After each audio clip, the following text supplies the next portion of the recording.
Hello, this is Jared.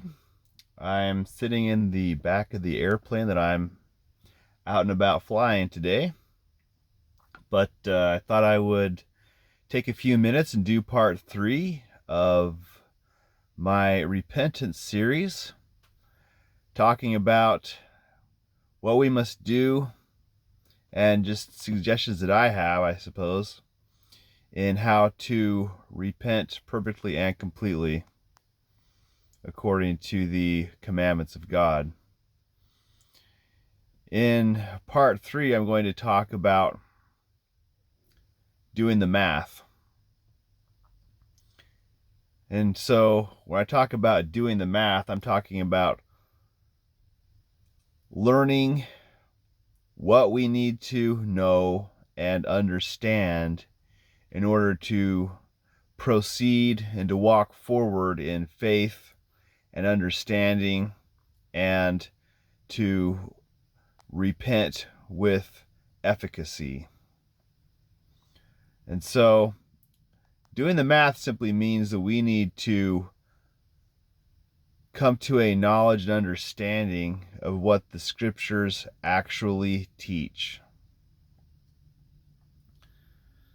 Now, but I guess about a year ago, I published a book called Greatest Sermons of the Book of Mormon. It's available, the link is on my website. I think you can get it on Amazon for like less than $4. It's really cheap. I think it's about 55 pages. But in that book, I simply put forward the best doctrinal chapters in the Book of Mormon, like 2nd Nephi 9, Alma 5, Alma 13, Alma 34 through 42, Ether 12, Moroni 10, and several others. But the intent is to put into one place the best doctrinal chapters in the Book of Mormon so that you can basically do a power reading and read through these super meaty chapters in short succession. And I've found that when you do that, you'll see repeated themes and repeated terminology again and again and again.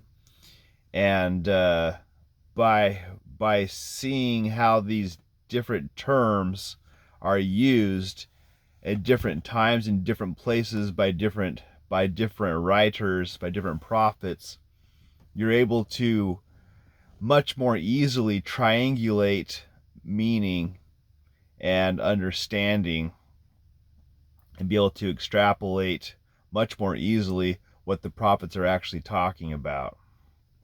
And so if we want to understand what the scriptures are actually saying and suggesting that we do, we need to come up with our own definition of terms, our own glossary, if you will, of what these things really mean. And so, terms like entering into the rest of the Lord, what does that mean anyway? In Alma 13, it talks about good works, and it continues to talk about good works again and again and again throughout the scriptures. Talking about repentance, it never talks about repenting of this sin or that sin. It's always a totality of sin, where the prophets talk about repenting of our sins, period, and then receiving a remission of sin, where we no longer sin. We become sinless. And so, if we want to truly, fully, completely repent, we need to understand what repentance is. We need to understand what the prophets have said about it, and also take in what they have said we must do in order to get there. And so there's a lot to it, actually. But we can talk about repentance in very, very simple, broad terms, but we can also talk about lots of specifics, and we can also talk about technique. And so doing the math means you need to learn the math. You need to learn what are the equations, what are the problems. You need to learn how to solve those problems, solve those equations, and learn how to apply those principles and laws in your own life. And so, this is not really a short process. For me, what I've done throughout my life is as I read things, as I read the scriptures, and I read what other authorities have said on the scriptures, I like to get in there and write my own essays, write my own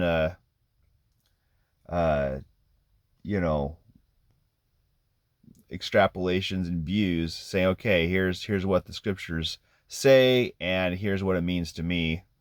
And it's been interesting throughout my life to see, just going back what I wrote 5-10 years ago. It's rather astonishing how much my views have changed in a fairly short amount of time, and to also see how much I've personally grown in my understanding of the Word of God in just a few years. And so we need to read, we need to study. There's lots of different techniques in terms of reading and studying. I've talked about reading lots of scriptures in a short amount of time, because that helps you to associate these scriptures together.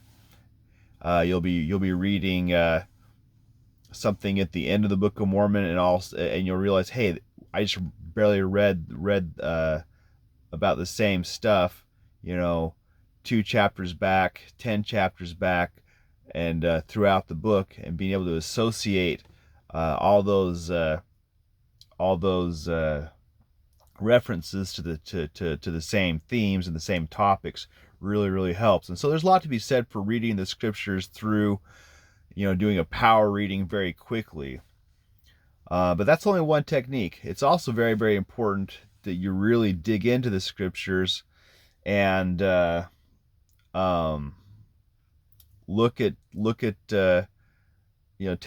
a really in-depth look at what each scripture means, verse by verse and word by word. Now, what I'm going to do here is I'm going to pull up on my other phone here the Book of Mormon. See if I can find it. Here we go. And just to give you an example of this, assuming this app's going to work for me like I hope it will, I'm going to go to Moroni chapter 10 to just the last few verses here. In verse 32, Moroni says, "Yea, come unto Christ, and be perfected in him." So in just that one sentence, we could ask ourselves a lot of questions. What does it mean to come unto Christ? How do we come unto Christ? And then what does it mean, really, to be perfected in him? And why is that important? Reading on, it says, "And deny yourselves of all ungodliness." Again, what does that mean? What is godliness? What is ungodliness? How do we deny ourselves of all ungodliness?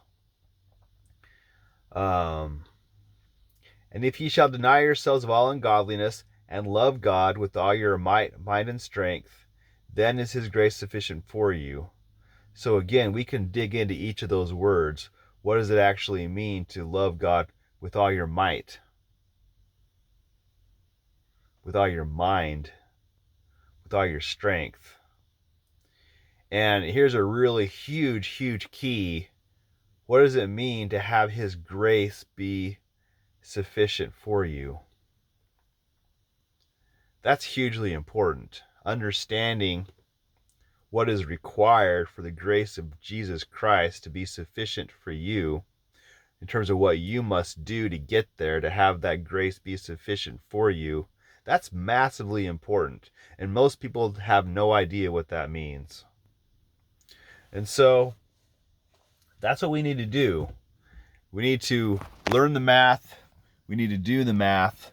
We've got to do the work. And that begins with really studying and searching the Holy Scriptures. Now, you're only going to get so far by doing that on your own. You're going to be able to search and study the Scriptures, and the Lord is going to be able to show things to you, help you understand things. The Lord is going to reveal things to you by the power of the Holy Ghost. And that is by far the best, the most critical instrument we have in learning the Scriptures and learning the math and doing the math. Now, the Lord has also blessed us with other servants, with prophets, with men of God who have paid very, very high prices. Very high prices.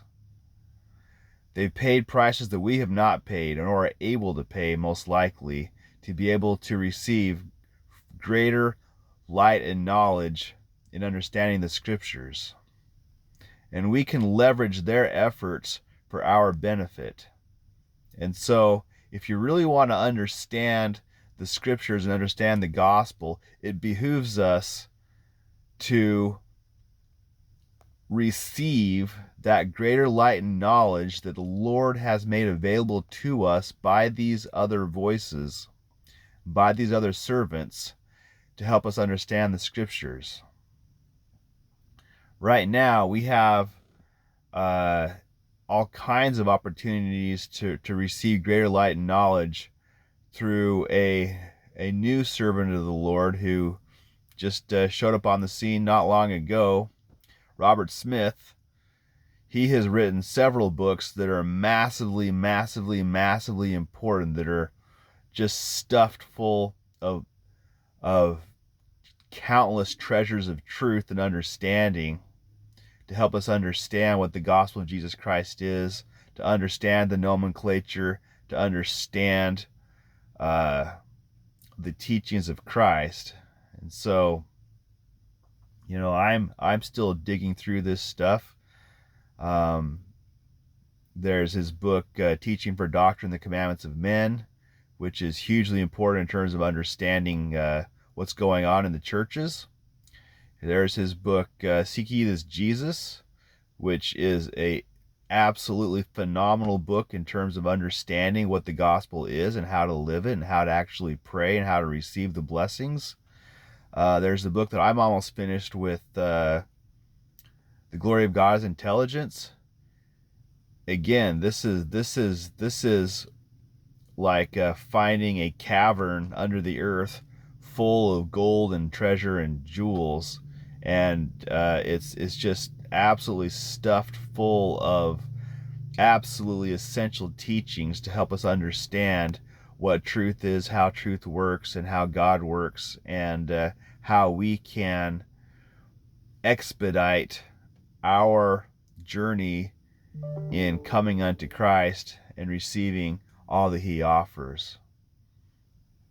Or you could go at it solo and take your entire life doing what could have been done in a fraction of the time. And so that is part 3 of my repentance series. Do the math, do the work, learn the math, learn the nomenclature, learn what it is that the prophets of God are truly telling us. What is their intent? How does the gospel actually work? And there are no shortcuts. Everybody eventually has to do the work, get into the Scriptures, learn the doctrine, and learn for themselves what these things really mean, so that as you pray, as you teach, as you seek to learn the gospel and apply the gospel in your life, it's not just shooting from the hip. You can exercise your faith in advancing calculated efforts which you know will work, which you know will be effective in enabling efficacious faith, efficacious repentance, and being able to truly receive the gift and power of the Holy Ghost, so that you can be taught more fully by the gift and power of God. Anyway, 15 minutes. We'll see you next time.